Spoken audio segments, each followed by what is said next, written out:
Hello everyone and welcome to our contemporary math lesson on the flaws of voting. Now, just for a little review, can all four methods result in the same winner? Okay, well, yes they can. So it doesn't matter, the same person could win regardless of the voting method. Now, can the four methods result in different winners? Well, from our lesson last time, we do know that yes, we can actually get different winners depending on which voting method we use. So if this is the case, how can we be sure an election is fair? Well, what we do is we look at the four fairness criteria. And they are the majority criterion, the head-to-head criterion, monotonicity criterion, so say that 3 times fast, and the irrelevant alternatives criterion. Okay, so we're going to go through each one now. The first one is the majority criterion. So if a candidate receives a majority of first place votes, then that candidate should be declared the winner, and this is regardless of which voting method we use. So you get the majority, you should win, regardless whether you use border count, plurality, plurality with elimination, or pairwise comparison. Our next voting fairness criteria is head-to-head criterion. And it says if a candidate is favored when compared head-to-head with every other candidate, then that candidate should be declared the winner.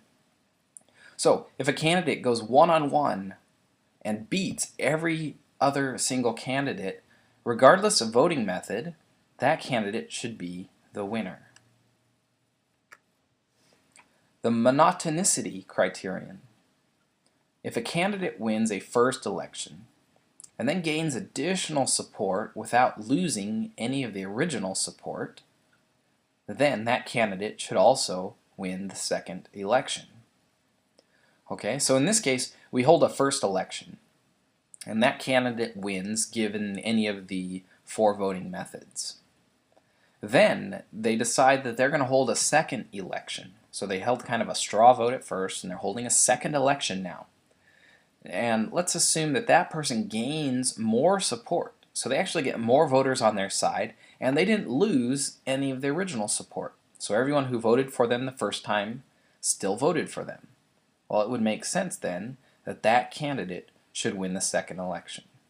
And that is monotonicity. For irrelevant alternatives, if a candidate is declared the winner of an election, and then in a second election one or more of the other candidates is removed, then the previous winner should still be declared the winner. So even if somebody ends up dropping out of the race, it shouldn't have an effect on who wins the election.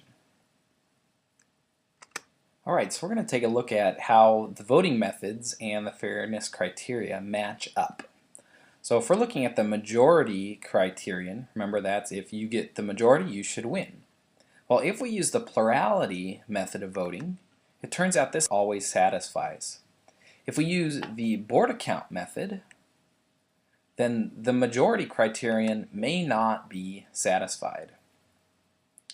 Okay, if we use plurality with elimination, that will always satisfy the majority criterion. And pairwise comparison always satisfies the majority criterion as well. So the border count is the only one that may not satisfy the majority criterion. Let's take a look at head-to-head. So now head-to-head, if one candidate defeats every other candidate head-to-head, they should be declared the winner. So plurality, that one may not satisfy. The border count also may not satisfy. The plurality with elimination method may not satisfy head-to-head. Now if we think about pairwise comparison, that's based on pairs, and so that one will always satisfy the head-to-head criterion, and in fact it's the only one that will always satisfy it. Now could the plurality method give you the same winner head-to-head? Yes, it could, but this is one we're going to have to check to make sure it satisfies. For monotonicity, plurality will always satisfy monotonicity. The Borda count will also always satisfy monotonicity. Plurality with elimination may not satisfy. And pairwise comparison always satisfies monotonicity. So from monotonicity, plurality with elimination is the only one that may not satisfy. For irrelevant alternatives, plurality may not satisfy it. The Borda count may not satisfy. The plurality with elimination may not satisfy. And pairwise comparison also may not satisfy. So looking at this, is there one voting method that's going to always satisfy every 4 fairness criterion? Well, the answer is no. And Arrow's impossibility theorem states just that. In some elections, all the fairness criteria may be satisfied using a particular voting method. So it's true that it could be fair, it satisfies everything using one voting method. But it is mathematically impossible for any democratic voting method to simultaneously satisfy each of the fairness criteria. So here's a picture of Ken Arrow back in the day. Very handsome man there, and here he is today, and he still looks just as happy. And if you want to know more about him, Google it. Alright, we're going to move on now to actually try out testing these hypotheses. And so here's the method for testing the fairness criteria. Alright, so first you want to test the hypothesis of the fairness criteria. So like if it's majority criteria, it says if the candidate wins the majority, well, that's a hypothesis. So you just test, well, did somebody have the majority? If it's true, then name that person the winner and move on to step 2. If it's false, there's no need to test the rest of the fairness criterion. Second, determine the winner using each of the 4 voting methods. So you're going to run it through plurality, plurality with elimination, Borda count, and pairwise comparison. And third, you want to test the conclusion. So if a voting method results in a different winner than in the first step where we tested the hypothesis, that method violates the fairness criterion. Alright, in our first example, we want to apply the majority criterion. Now this criterion says that if a candidate receives the majority, then they should win. So here, we're just going to test that hypothesis. Does someone have a majority of votes? Well, looking at this, we have 12, 8, and 3. So we have a total of 23 votes. So a majority, again, is going to be 23 divided by 2. So anything above 11.5 votes is going to give you a majority. So looking at this, I see that A has 12 votes. So yes, A. So what we do now is just say that A should be the winner based on the majority criterion. Now, what we're going to do is go ahead and find whether or not that person wins with each of the following methods.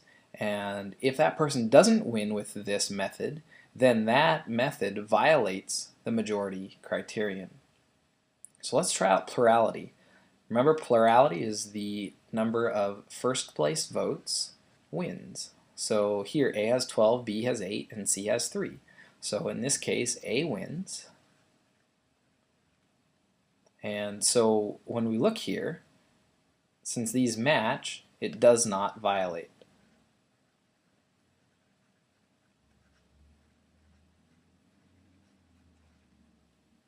Alright, let's try the Borda count. Remember, for this one, we assign points, so third place gets 1 point each.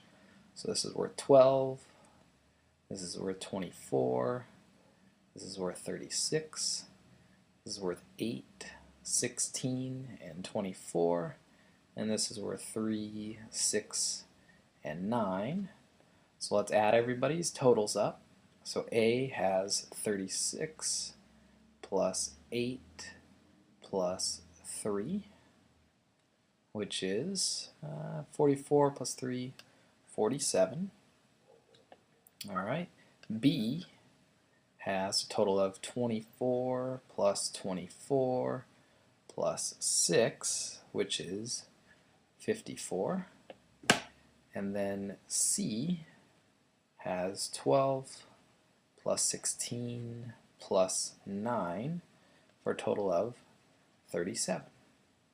So who wins the board account? Well, it looks like B wins. Okay, so because A had the majority and yet B wins a board account, this violates the majority criterion.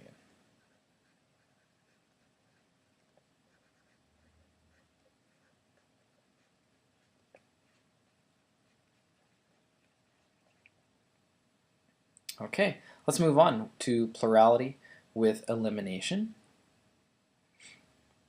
Okay, so plurality with elimination says we look at the first place votes, and if they have a majority, then they're going to win. Okay. Now you'll notice the similarity here with the majority criterion.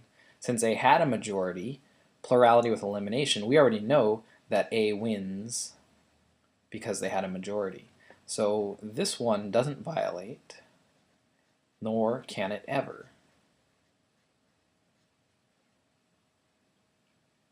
Alright, and let's try the pairwise comparison here. So we need to set up all of our pairs. So A versus B, A versus C, and the last one would be B versus C. And I think those are all the matchups there. So here, if we do A versus B, who wins? Well, A wins the 12. Here B wins 8, and here B wins 3.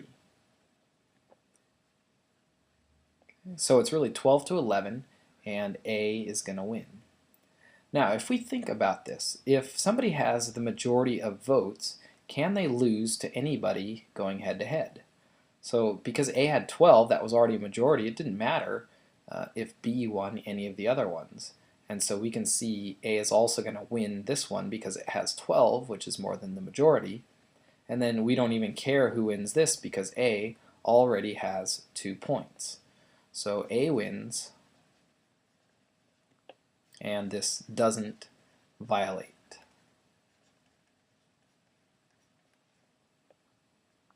Okay, so again, what we have to do if we're going to apply the majority criterion, check, does somebody have a majority of votes? If yes, then we have to test all the voting methods, and we check plurality. Now, if it matches here, then it doesn't violate.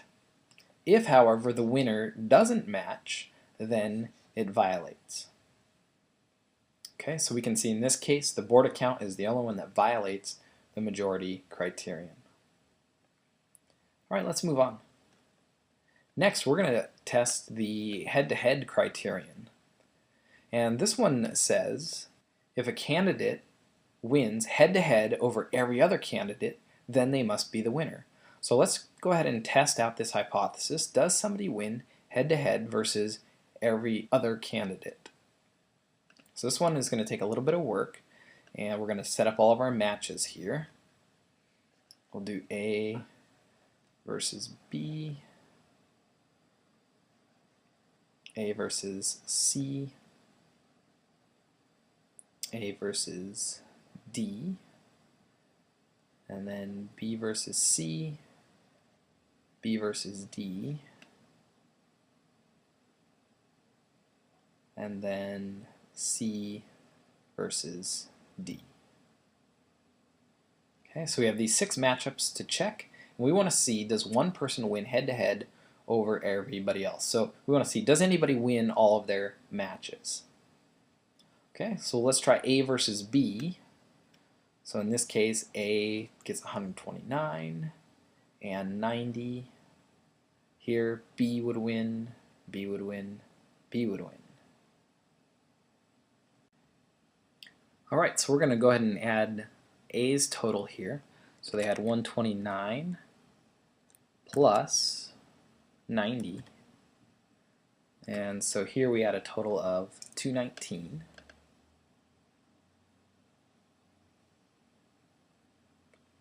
And B would have had 87 plus 78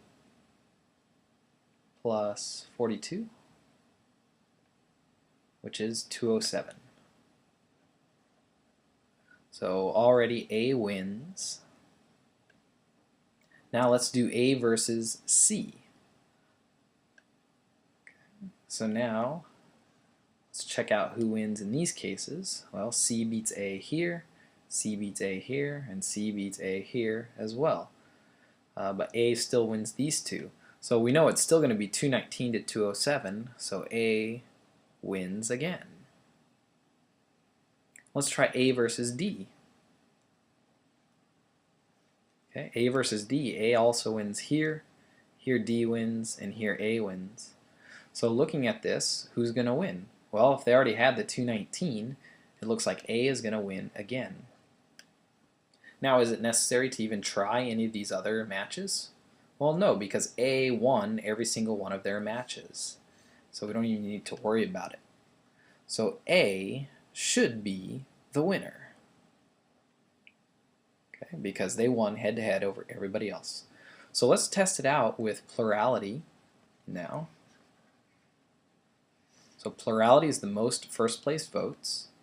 So here A has 90. Does A win? No. D wins with 129. Okay, so because A didn't win, this violates the head-to-head criterion.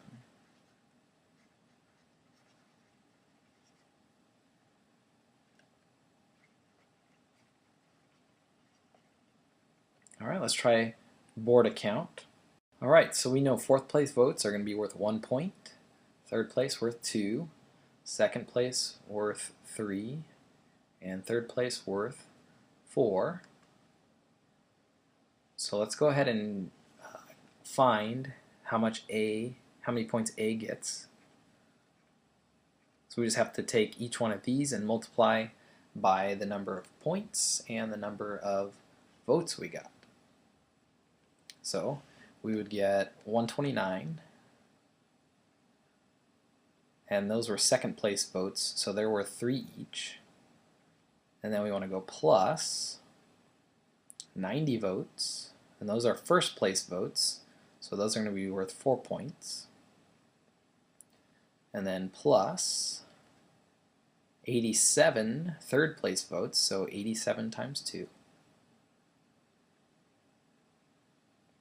Plus 78 fourth place votes, so that's just going to be 78 times 1.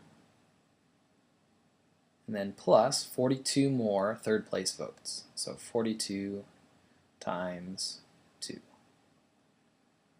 Okay, so A actually gets 1,083 points. Let's go ahead and find B's total points now. Look in here. Okay, so we have 129 third place votes, so it's 129 times 2 plus 90 third place votes, so plus another 90 times 2 plus, here's 87 first place votes, so that's 87 times 4 plus 78 second place votes, so 78 times 3, and then 42 more second place votes, so 42 times 3.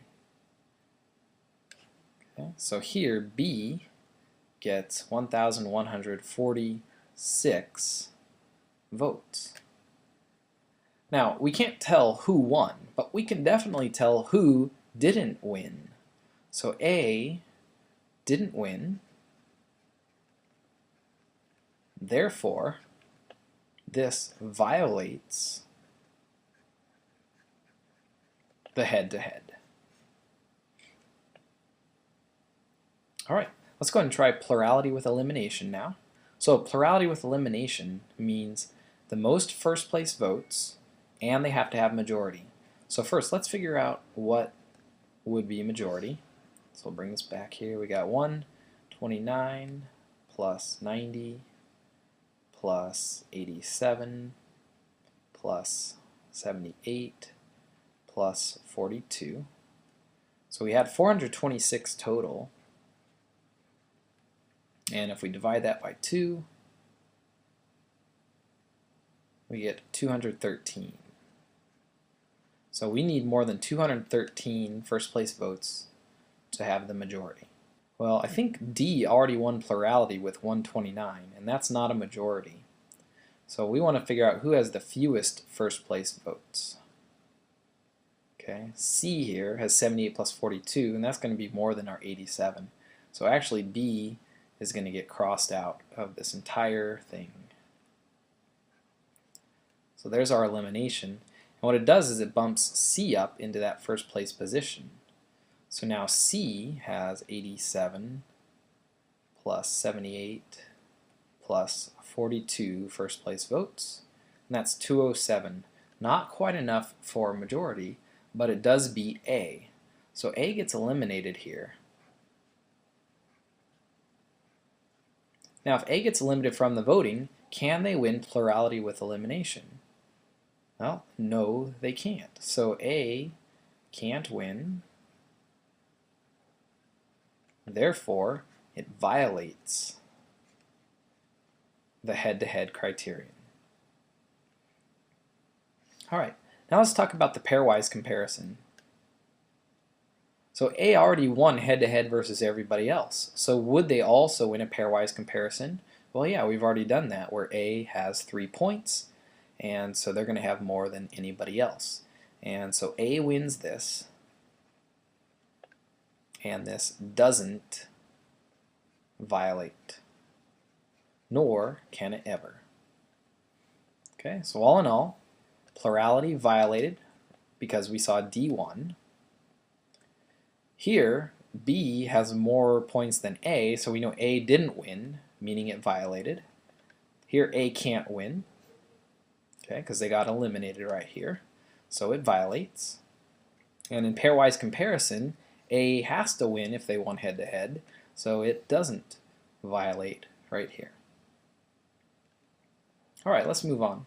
The monotonicity criterion says that if a candidate wins a first election and then gains additional support without losing any support, then they should also win a second election. Okay, so here's our first vote. We'll call this a straw vote. So let's go ahead and see who wins in this election. And we're going to use the plurality with elimination method.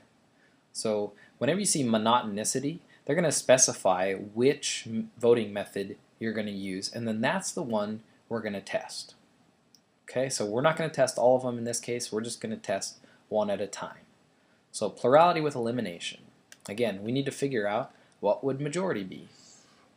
So we have 8 plus 9 plus 5 plus 11, and then we're going to divide that into 2. Okay, so we're looking for 17 or more votes. Okay, so M here has 13, O has 11, R has 9. 13 wasn't enough, so R is going to get crossed off, and O is going to move up. And now O has 9 plus 11, so O has 20 votes, okay, which is enough for our majority, so O wins the straw vote.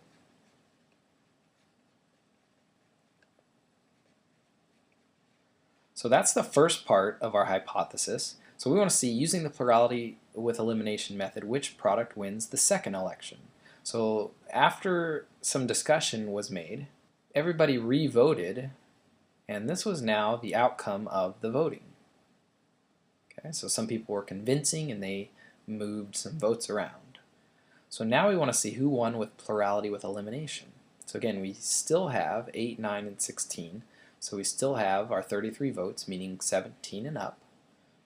Okay, nobody has majority yet. And so we're going to cross off the person with the least, and that would be M.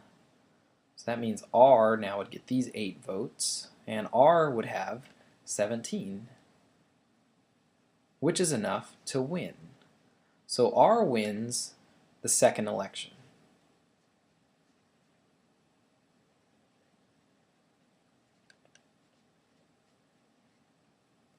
So what we want to do is determine, do these results violate the monotonicity criterion? So just because O won the first one and R won the second one doesn't necessarily mean that it violates. We need to check, did O gain support in the second election? And if they did, and they still lost, then it would violate. So did O gain any support from the first to the second election? Well, here O only had 11 first place votes, and here they had 16 first place votes. So O actually gained 5 votes, okay, but they lost. And this then would be a violation. So this violates the monotonicity criterion. Okay, so O won the first time, R won the second vote, but O got more votes, 5 more, and so this is the violation right here. Alright, let's move on. Our final one is the irrelevant alternatives criterion. Now this criterion says that if a candidate is declared the winner of an election, and in a second election one or more of the other candidates is removed, the previous winner should still be declared the winner. So in other words, if we eliminate the irrelevant alternative, it should be irrelevant, and the same person should be the winner. Now again, in this method, we're just going to choose one voting method. So using the pairwise comparison method, which candidate wins the election. Then P is going to drop out of the election before any of the results are announced. And then we're going to check who would win if P wasn't in the race. And then we're going to determine whether this violates the criterion. Okay, so we're using pairwise comparison. And now we have 5 people that we're matching up here. So let's see, we're going to go M versus R, M versus P, M versus W, M versus K. Okay, so those are all the M's. Then we'll move on. We'll do R versus P, R versus W, R versus K. Alright, then I would do P versus W and P versus K. Then we would do W versus K. Alright, so those are all of our matchups. You can see how I systematically put those out. So I just started with M, then I went against all other 4. And then we start with R and go against these 3 here. And then start with P and go against the 2. And then start with W and go against the last one. Alright, so we'll just calculate these out here. So we'll just do M versus R first. So we got M here, here, R here, M here, R here, M here, and R here. So in looking at this, it would be helpful to know what is our total, because once you get more than half, then you're going to defeat the other person. So we have 24 plus 16 plus 16 plus 16 plus 8 plus 4 plus 4. Okay, and divide that by 2. It's 44, so we really are looking for the magic number of 45 or higher. Okay, so M here gets 24 plus 16 plus 16. Alright, we're already at 56, which is over our halfway mark. So M defeats R. Okay, so M versus P. M wins here, here, here P wins, here P wins, P wins, P and P. Okay, so let's check it out. M gets 24 and 16. And that's all they get. That's only 40. So that means P is going to be the winner in that case. Alright, let's try M versus W. So M will win those two. Here W wins. Here W, W, M, and W.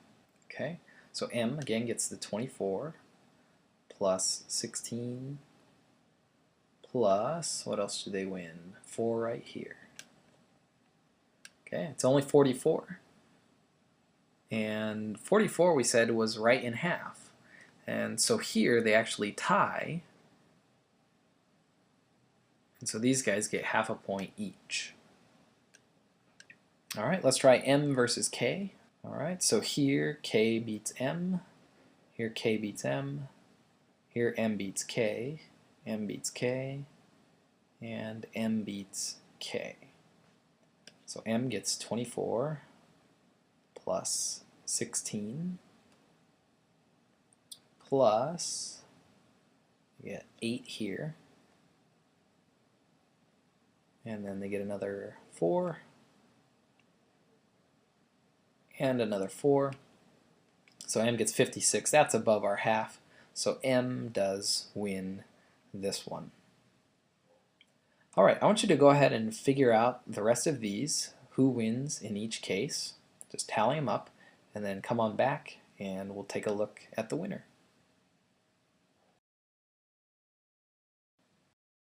Here are the rest of your matchup. R defeated P, R defeated W, R defeated K, P defeated W, K defeated P, and W defeated K. So let's add up their points. M would have had 1, 2.5 points, so 2.5. R won these 3 matches, so they get 3 points. P, okay, P won here and here, so they're at 2 points. W, they got a half point here and a point here, so they're at 1.5. And then K, they won right here. So K got the 1 point there. So all in all, who wins? Well, whoever got the most points. So R did, and R is our winner. Okay, now if P drops out of the election before the results are announced, now notice P is an irrelevant alternative because they didn't win. So even if P drops out, R should still win. So we're going to go ahead and cross P out of all of this. And then we're going to rerun our election.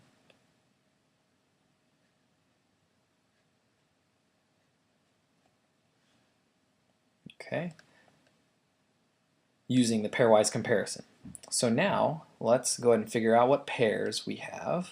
M versus R, M versus W, M versus K, and then R versus W, R versus K, and W versus K. Now some of these are still going to be the same. So M versus R, that one didn't change, right? So M still wins that. M versus W, that's still going to be a tie. So they each get a half there. M versus K, okay, that one's still going to be M. R versus W, that's still going to be R. R versus K will still be R. and W versus K. It's going to be W. So now if we add up our points, M gets 2.5.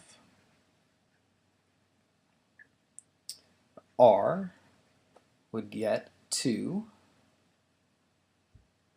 W gets 1.5. And K now gets 0. So who wins this second election? M would win with 2.5 points.